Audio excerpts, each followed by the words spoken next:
I'm a chiropractor. I've been in practice for 33 years. And as I listen to the tapes every month and frequently listen to the tapes, I begin to wonder about the validity of the work that I do. I feel when I walk into my office and I work with patients that I'm good at what I do, and I know what to do, and I can guide them. And I feel like if I were a patient and came to me, that I would be satisfied. Yet, I feel like I'm in this place between that I need to do something to promote myself as a physician for more patients to come to me and know about me, and also that if they just wanted to feel better, they just had to follow the teachings of Abraham. And so Well, follow that out all the way, and none of you should be here today. Yeah. and then I look at, well, I'm not doing well in my life if I were to evaluate where I'm at. And I was listening to a tape just recently where you were saying, be grateful for what you have, for how much you have, for how good things are for you. Your home, your car, your clothing, your things around you, all the things that you have manifested, kind of thing. What we are saying is, as you look at what is working, then you generate a vibration that says, my life works. And when the vibration within you is one that says, my life works, then in everything that you approach, your life works. But if you look at some aspect of your life that isn't working, and you spend a lot of time looking at that aspect that isn't working, then what you're emitting pretty steadily is, my life doesn't work. So now, the one area where it isn't working so well affects all the new stuff that comes, certainly, and even can begin to erode some of the things that were working, you see. You could have 99 things not working and one thing working. And you could focus upon the one thing that works in a really disproportionate amount of time. So that for a disproportionate amount of your life experience, you were saying, my life works, my life works, my life works, my life works. The other 99 things would fall in line. Or you could have 99 things working, one thing not working. Focus on the thing that isn't working. Beat the drum of that. Join groups about it. Talk about it really often. Get all the books on it. Activate it profoundly in your experience, and let it be the representative of the vibration that is you.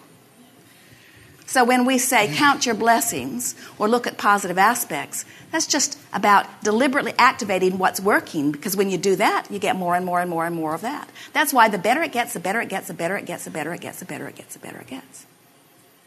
Or the worse it gets, the worse it gets, the worse it gets. But really, the better it gets is by far the dominant stream. It's amazing how well you do with as much pushing against, not you, but you, that you do. In other words, you've got to accept that well-being is the order of this universe. Yes. Yes. I do accept that. And I look at something that's eating away at me, which is, and of course, the moment that I say that, I know what I'm saying is, take that back, But I'm going to go forward anyway. But yes. The amount of this is where I want to resolve in myself. I'm looking at an enormous amount of debt that I have. Now think about what you're doing. I know. You not only called it debt, you called it enormous debt. And that's the truth. Oh, to me. it is the truth. We understand that. But you hear us playing with you that yes. There are a lot of things that are true. There are people who are thriving. That's true. There are people who are not thriving. That's true. There are people who are experiencing radiant health. That's true. There are people who are experiencing sickness. That's true. So what? There are things that I've experienced before. That's true. There are things that I didn't like that I experienced. That's true. There are things that I experienced that were wonderful. That's true. There are things in my life that are terrible. That's true. There are things in my life that are wonderful. That's true. So what? There are things I like to eat. There are things I don't like to eat. There are colors I like. There are colors I don't like. In other words, let's not debate whether it is or whether it isn't, because anything that anybody has ever thought is somewhere in someone's experience. Instead, let's talk about what you want to activate in your experience. Just because something is true doesn't mean you want to activate it in your experience. And just because you have lived it doesn't mean you want to activate it again. And just because you are living it doesn't mean you want to keep living it. Right. Ooh, that was really good. Did you get that? Yes, it was. So why will I keep beating the drum of this thing I do not want? It's like saying, universe, I don't want it. Give me some more. Universe, I don't want it. Give me some more. I haven't yelled uncle yet. Keep giving it to me. Keep giving it. No, I haven't reached my threshold of not being able to bear it yet. I can endure more. I can endure more. I can endure more. I can endure more. Unfortunately, some of you come to breaking points where you say, no more, and you sort of give up. And in that moment, things start getting better for you. But you could start doing it right now by saying, no point in talking about and activating the vibration of not enough. Why not look at the aspects where there is enough and let that be the dominant vibration that I'm offering? So let us offer you some words here. And it is our plan to help you find the path of least resistance. So just sit and relax and play with us. There's no right or wrong in this. And we'll throw some sentences out, and you choose which of the sentences not is true, but which of the sentences feels like the path of least resistance to you. Which of the sentence feels the best to you as you hear it? Okay.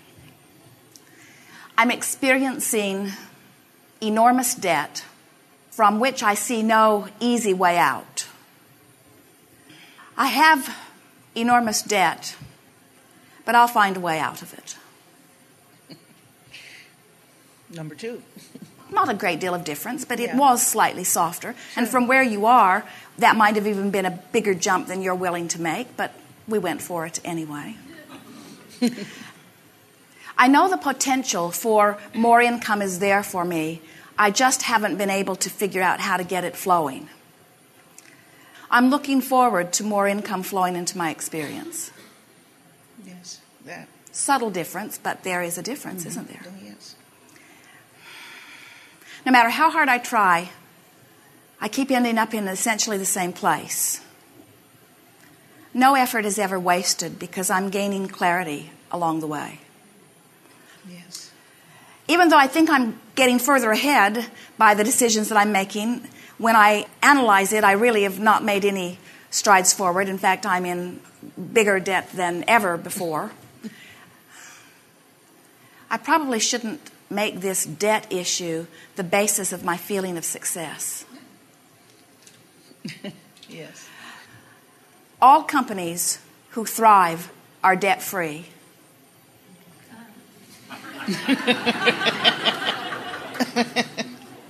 A lot of thriving going on with a lot of debt. It's wrong for me to have debt.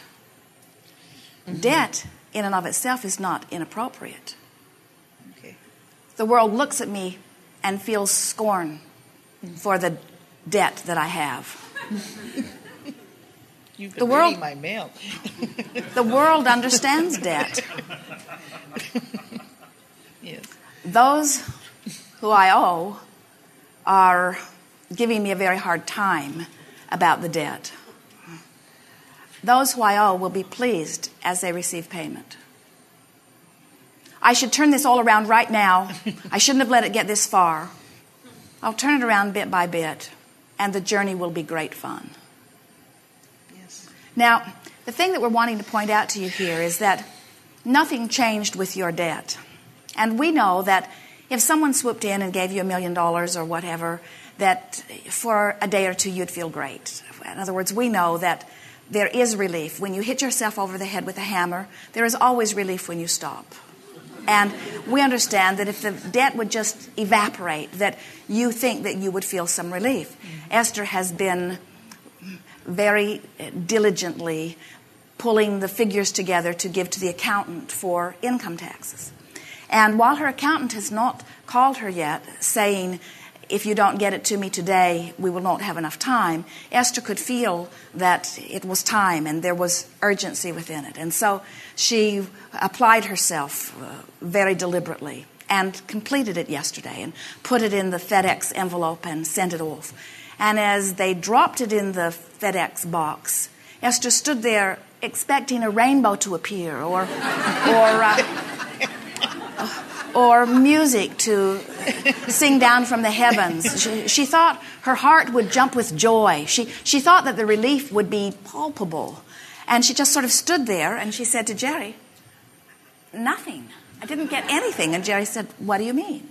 Esther said, I thought I would feel huge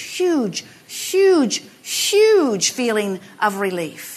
And we say, she was enjoying the process in a different way this year. In other words, she was not hitting herself over the head with a hammer this year as she has before. In other words, she did a better job of segment intending. She said, this is what I will do today. And she did her best to do each part. She did not let the big, unfinished thing loom in the way that she often has. She took it more in bite-sized pieces and actually enjoyed the journey, actually came up with clear ways of doing it, and is sure about what she has done than ever before, and left a traceable track about everything that was done in a better way than ever before. In other words, she was actually feeling quite invigorated. She was feeling very smart of herself, that she was able to figure it out, and she even wrote a new little program that made it easier as she went along the way. In other words, it was actually a much more fulfilling experience than Esther would ever want to admit that it was. In other words, it was something that gave her something to think about. It took her mind off other things. She was proud of the way that the staff and everyone had interacted with it. She was pleased with the processes and how it all fit together.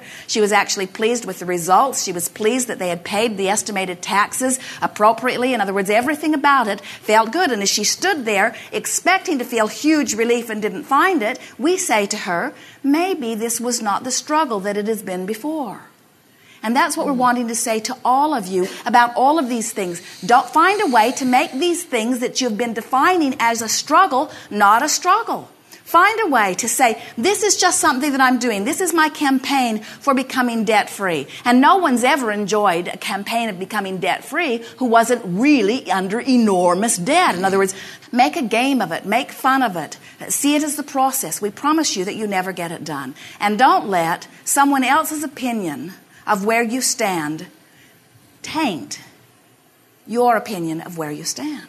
Continue to remind yourself that you are a very good person and that you always do what you say you're going to do and that you mean well and you always choose what is most appropriate from your perspective and that you mean to do the best for everyone and that you don't want to leave anyone holding the bag. In other words, keep reminding yourself that you are a stable, solid person, and as you keep activating that within you, you will find yourself having fun in the process of diminishing this debt. Now, a game that we have offered, and those who have followed it have found great success in this game.